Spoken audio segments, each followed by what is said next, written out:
A historic day to our side of the border now, and the latest on COVID-19.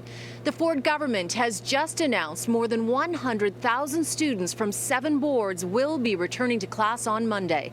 They include Renfrew County and Grey Bruce, areas not close to the GTHA. All of the boards have fewer than 40 cases weekly per 100,000. Now, we already know Toronto, Peel, York and Windsor-Essex are in online-only classes until February 11th. No date has been given for the remaining boards. And the question for parents and teachers, are schools safe to reopen during this second wave? Definitely, most schools in Ontario should be closed. I think even in Southern Ontario, we do have the odd exception. If you look at like Kingston, for instance, it's an area with low community transmission.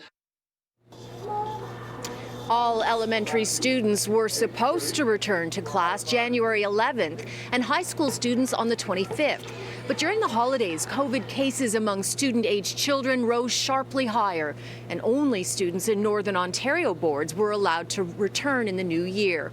Ryan Imgrund believes the students that tested positive during the holidays actually caught COVID when they were still in school. It's worthwhile to note that there is a 5-day incubation period on average, and this can actually range from like 2 days to 15 days from when you get COVID-19 until when you show symptoms. So even though we may see a positive test result today, that case was actually probably transmitted a few weeks back. Do you think schools have been a driving force of transmission? I certainly do think schools have been a driving force of the transmission, not just here in Ontario, but worldwide. Now, Imgrund says there is growing consensus in Europe that students contribute to the spread of COVID-19. The UK, Germany, Ireland, Austria, Denmark and the Netherlands have all recently announced school closures.